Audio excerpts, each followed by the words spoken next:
Assalamualaikum warahmatullahi wabarakatuh. Perkenalkan, nama saya Angelina Elaria Jenita dengan NIM 28921500024 dari Prodi Manajemen dengan mata kuliah Perekonomian Indonesia dan dosen pengampu yang terhormat Bapak Darmeinis SEMM.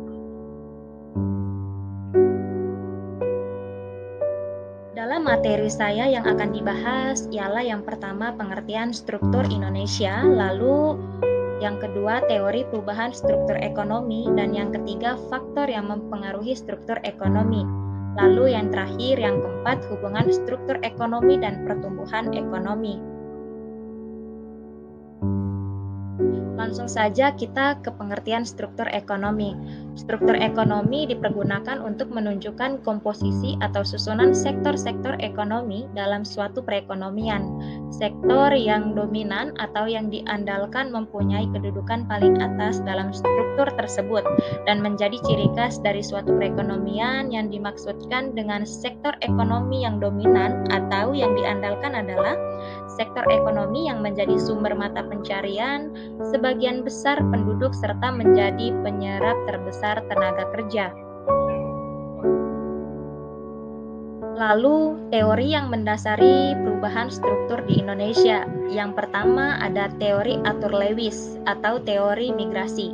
Pada dasarnya membahas proses pembangunan ekonomi yang terjadi di pedesaan dan perkotaan.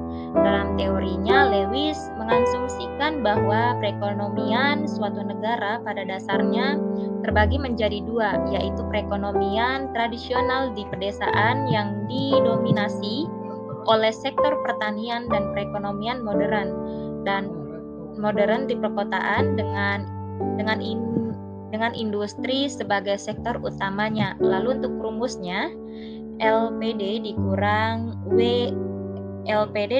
FD buka kurung WP YP tutup kurung buka kurung 2,25 tutup kurung. Lalu untuk LPS dikurang FS buka kurung WP tutup kurung buka kurung 2,26 tutup kurung. LPD dikurang LPD dikurang LP sama buka kurung 2,27 tutup kurung. Lalu yang berikutnya ada teori Senory atau teori transformasi struktural. Pada dasarnya sama seperti pada model Lewis, teori Senory dikenal dengan teori pola pembangunan, memfokuskan pada perubahan struktur dalam tahapan proses perubahan ekonomi NB yang mengalami transformasi dari pertanian tradisional atau subsistem ke sektor industri sebagai mesin utama penggerak pertumbuhan ekonomi. Lalu untuk berikutnya, faktor yang mempengaruhi perubahan struktur ekonomi ialah yang pertama itu barang modal.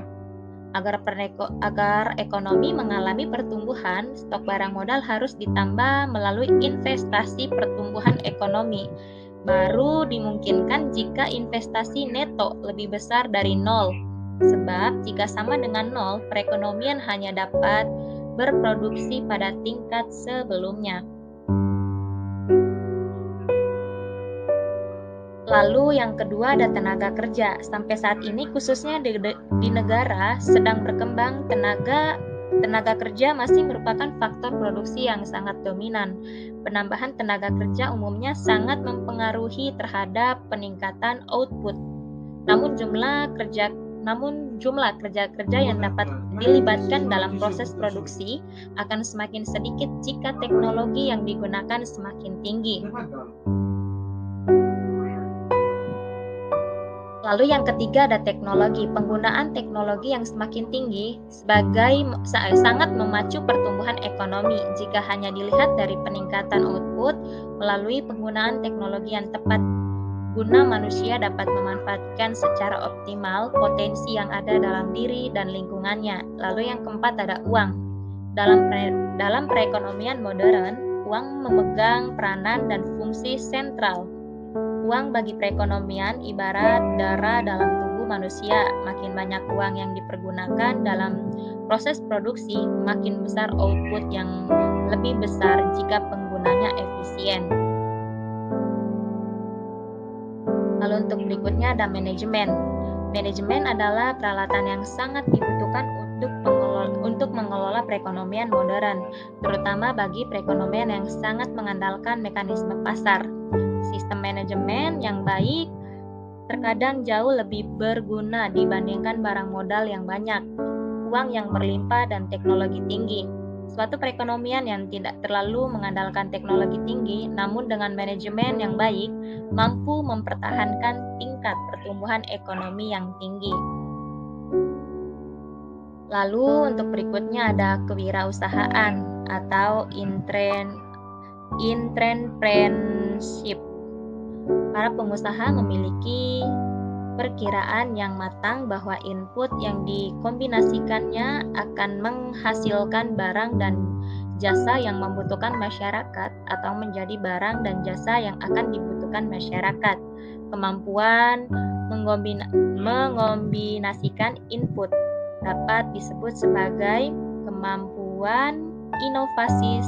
Sejarah mencatat bahwa kemampuan inovasi tidak selalu dikaitkan dengan teknologi tinggi. Contohnya produk Coca-Cola, salah satu minuman ringan terlaris di dunia, dihasilkan oleh wirausaha Amerika Serikat.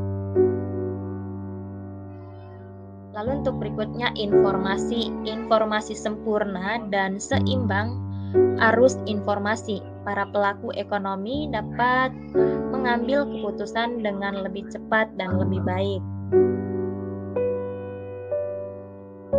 Lalu materi yang berikutnya ialah hubungan antara struktur ekonomi dengan pertumbuhan ekonomi. Tentunya struktur ekonomi sebuah negara dapat dilihat dari berbagai sudut tinjauan. Dalam hal ini, struktur ekonomi dapat dilihat dari 4 macam sudut pandang. Sudut pandang yang pertama, tinjauan makrosektoral. Lalu yang kedua, tinjauan keuangan. Dan yang ketiga, tinjauan penyelenggaraan kenegaraan. Dan yang keempat, tinjauan birokrasi pengambilan keputusan. Tinjauan makro atau sektoral dan tinjauan keuangan merupakan tinjauan ekonomi murni, sedangkan tinjauan penyelenggaraan kenegaraan dan tinjauan birokrasi pengambilan keputusan merupakan tinjauan politik. Berdasarkan tinjauan makro dan sektoral, sebuah perekonomian dapat berstruktur agraris, industrial, atau niaga. Berdasarkan tinjauan keuangan, perekonomian dapat dinyatakan berstruktur pedesaan atau tradisional dan berstruktur kekotaan atau modern. Berdasarkan tinjauan penyelenggaraan negara, menjadi perekonomian yang berstruktur etatis, egaliter, atau bourgeois, tergantung pada siapa atau kalangan mana yang menjadi peran utama dalam perekonomian yang bersangkutan. Berdasarkan tinjauan birokrasi, pengambilan keputusan dapat dibedakan antara struktur ekonomi yang sentralitis dan desentralitis. Baik teman-teman, untuk materi yang dibahas sudah selesai. Sekian dan terima kasih. Assalamualaikum warahmatullahi wabarakatuh.